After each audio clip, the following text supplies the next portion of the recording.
Welcome back, everybody, to the Post-Gazette Sports Now YouTube channel. She is Abby Schnable. I am Noah Hiles. We are two college sports writers here at the Pittsburgh Post-Gazette, ready to take you through another week of what's going on in the world of college sports in Western Pennsylvania and the surrounding communities that we cover here at the PG. Abby, another very eventful week as always. How are you?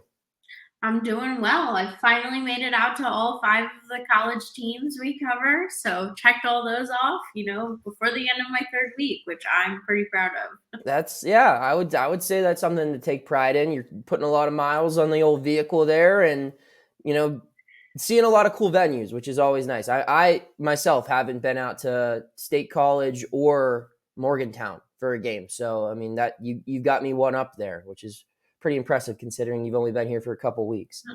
But before we get into all the other teams outside of Pittsburgh, I want to talk about the team named after the city of Pittsburgh, the University of Pittsburgh, as we start the show. I was going to say the only team in Pittsburgh, but Duquesne is also in the city of Pittsburgh, so can't omit the Dukes.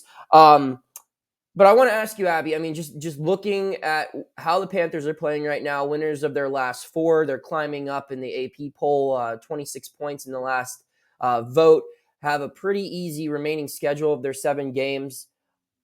They're tied for first place right now at the top of the ACC with one team that they lost to, another team that they beat, and every team around them seems to have a very difficult schedule to close out the year compared to what the Panthers have. Is winning the ACC in the regular season a realistic goal now for Jeff Capel's squad?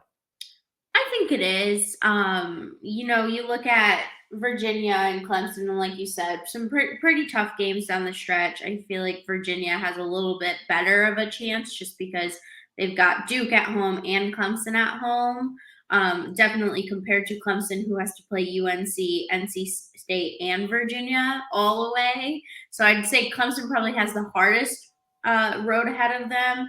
And then, Pitt's looking good. They've got Virginia Tech away and Miami away. And other than that, no games on the schedule really jump out as it being a potential roadblock. But you also got to keep in mind Miami's right behind the pack, can really still jump in there. I think Pitt has the best road, but we've seen this season, I've seen in my 3 weeks here that Pitt can play really well and beat some really good teams, but they also can drop a loss to Florida State. So, I mean, I think it's really their destiny is in their hands, and they have a good shot, especially with how they've been playing recently. Some of the best basketball I've seen them. I'm sure you can probably relate. They've just been electric from 3-point range and really just gelling together at the right time, which is really important because it is a game of ebbs and flows, and Pitt has seemed to find its stride at the right time. Yeah, I mean, you just look at it with Virginia Tech losing to Boston College last night. Who knows how the Hokies are going to respond to that loss? That could be one that really kills their season. Essentially, a team on the bubble losing to a team like that could be a very deflating thing. So that could be an easier game than anticipated for the Panthers in the next couple of weeks. I just look at that matchup on March 4th at Miami to close the regular season, and that could determine an ACC champion. Well, Virginia, I think, is the best team in the ACC. Like you mentioned, I mean, they have some tough games, and while they're at home, just the way to beat Virginia is by having better athletes, and Duke has those athletes. And whenever those athletes decide they want to play basketball and play it well, they can be tough to beat. And I don't know. I think that the Panthers have, like you said, by far the easiest road. It's going to come down to executing. And for the most part, aside from that loss against Florida State, they've been able to take care of business. I really liked how they looked against Louisville on Tuesday. They didn't play with their food at all. They just went out there and they dominated.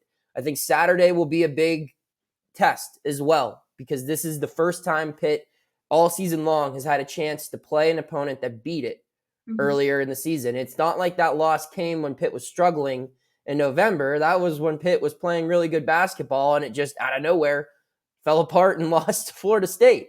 So for for Pitt to be able to come down to Tallahassee this weekend, and if it can take care of business like it did against Louisville, I think that will be a very good sign as to what we can expect to see from the Panthers and the less than month that remains in the regular season. But it will certainly be fun.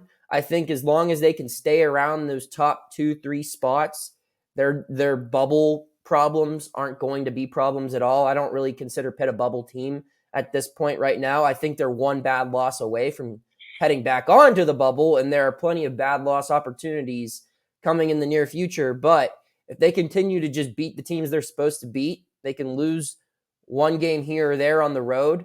I think they're still going to be fine. And it's just crazy how a couple weeks ago we're talking about what can this team do to preserve its NCAA tournament hopes, and now we're talking about can it win the ACC tournament. What's even crazier is that wasn't a couple weeks ago. That was last week we were talking about that. And there were a lot of people who didn't expect Pitt, me included, to be able to go and beat UNC out on the road. And that game was huge for them, not only for their momentum to show that they could beat a blue blood like UNC, but also just it really truly got them off the bubble. What even is the bubble anymore? Because it feels like every team is on the bubble these days.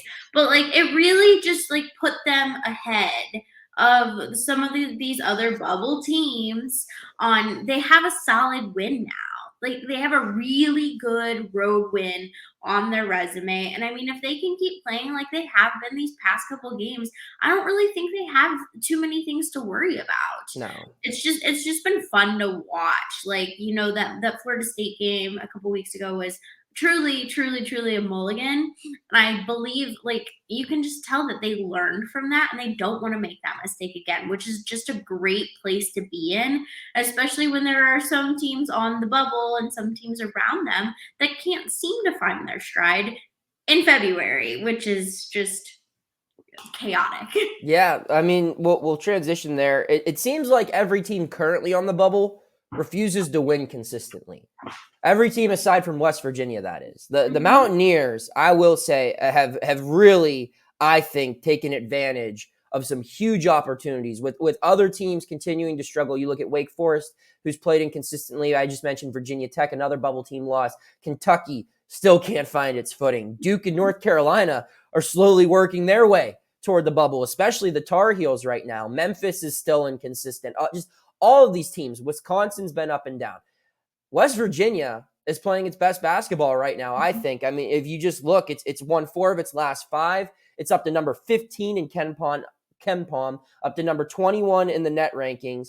And yeah, it's just with that win last night over Iowa State, I think you've got to feel really good right now if you're Bob Huggins and the Mountaineers. Now, granted, every game is a challenge in the Big 12. There's not looking ahead like you see with Pitt's schedule. Okay, we got Boston College, Georgia Tech.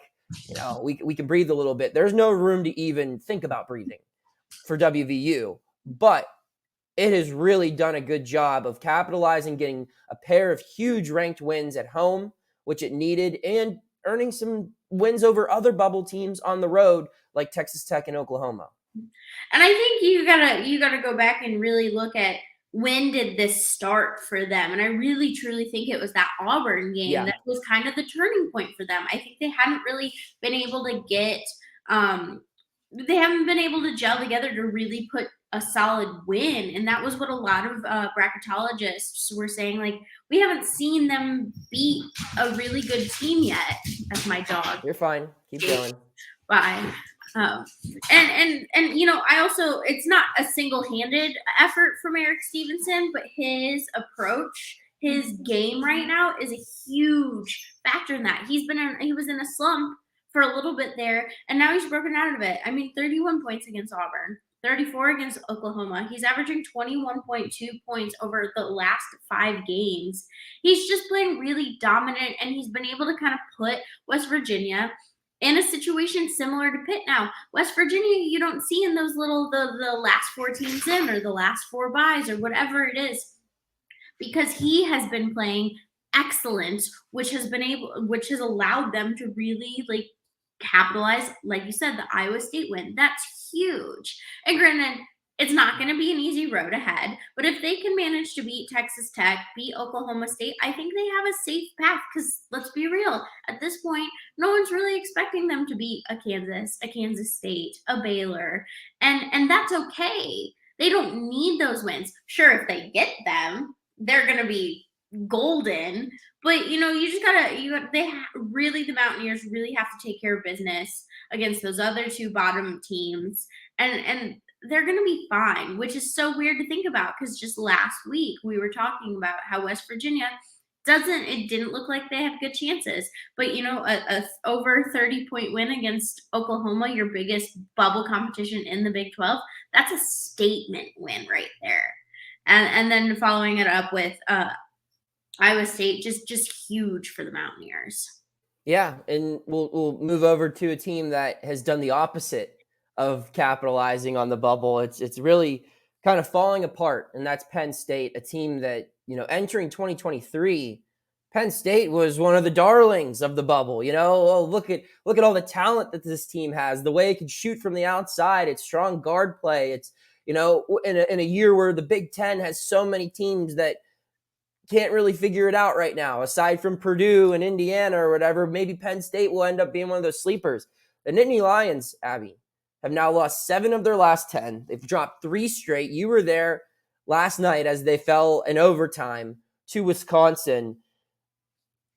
Is Penn State done? Is there anything it can do aside from either like winning out or winning the Big Ten tournament to really get into the dance at this point?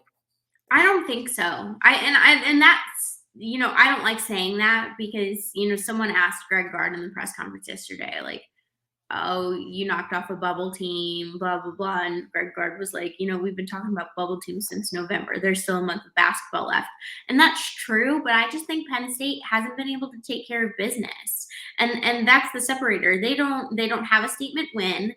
They haven't really done well on the road, and you kind of need to show that you can do those things. I mean, 3-game losing streak, which they haven't had all season. And, they kept up with Purdue at the Palestra earlier in the season. Purdue beats them by 20 points. And then you lose to Nebraska, which Nebraska is better than people think, but still not. It's Nebraska basketball. Yeah. Like, it can't be that good. You don't want that win. And then I think the Nebraska loss hurt them. And then if they could just take care of business against Wisconsin, they would have been fine. Knock off your biggest bubble opponent right now in the Big Ten, and you're golden. But they've really not been good on the defensive end, and that's what's been killing them. At the same time, they're also struggling from 3-point range. And when your offense runs on 3-pointers, it's really hard to find other opportunities. But I mean, just looking at, they've allowed their opponents to shoot 52.2% in the last 3 games. That's not a number that a tournament team is holding opponents to. They've been letting opponents just kind of get away with it. And, Shrewsbury even said last night, like, this is not what they want to be. This is not them. They're focusing next game ahead. But, that locker room's got to be pretty crestfallen just knowing that these are 3 bad losses, because even though you expect people to lose to Purdue, you don't want to lose to Purdue by 20 points. No. And so it's truly gonna take a lot. Like, if they had Purdue in a little bit and could knock off Purdue, like, they'd probably be fine. But I mean, you look at the rest of their slate, they have Maryland twice, they have Rutgers, not bad teams, Northwestern too. Illinois, yeah. All good teams, but I don't necessarily think wins against them is going to be enough. And so it really is going to come down to the Big Ten tournament, which is not a place you want to be in.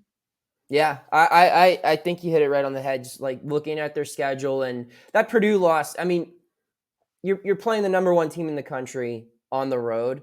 You shouldn't expect. I mean, if you're on the team, you should expect to win every game. But like, it'd be unfair for a lot of people to expect Penn State to come out and win that game. But if you're a team on the bubble, if you can't get a win, you at least have to put forth a better showing than what it did. That you can't go in to Purdue and just get embarrassed like that. And like, if you play it closer, it's something to at least build off of after you go home. But the fact that they got blown out like that, I mean, I think that stink, I guess you could say, lingered into its next game. And they had no momentum going up against Nebraska, who, I mean, if you're losing to Nebraska in February, I don't care who you are, you're probably not a tournament team. It just is what it is. And then it really, last night, I mean, going to overtime, you have to find a way to win that game.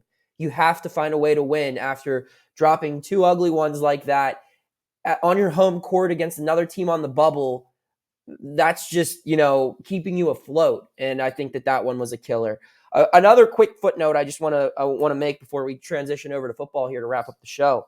The Duquesne Dukes got some love last night from John Rothstein on Twitter. He talked about how Coach Dambrot earned his 500th career win. Congratulations to him. Big week for him. I mean, one of his former players had a pretty big career milestone in the NBA just a couple days prior to that, and then he gets win number 500.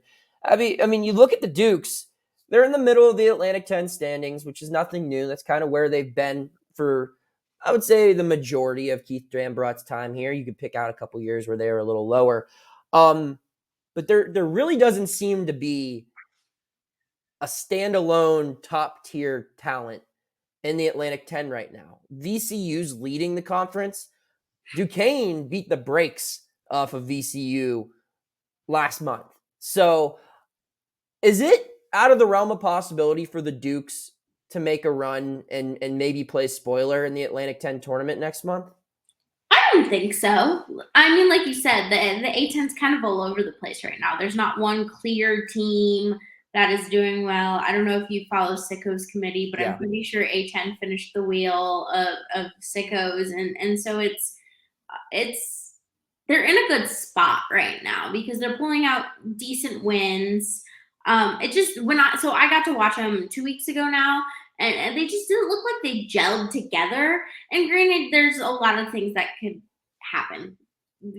Could be the cause of that. And they still pulled out a win against Loyola. Granted, Loyola's not great either, but that's the whole theme of the A10 this year, is that none of these teams are great. But I think Dambrot has a recipe of success that he could really use to get them to an A10 tournament win.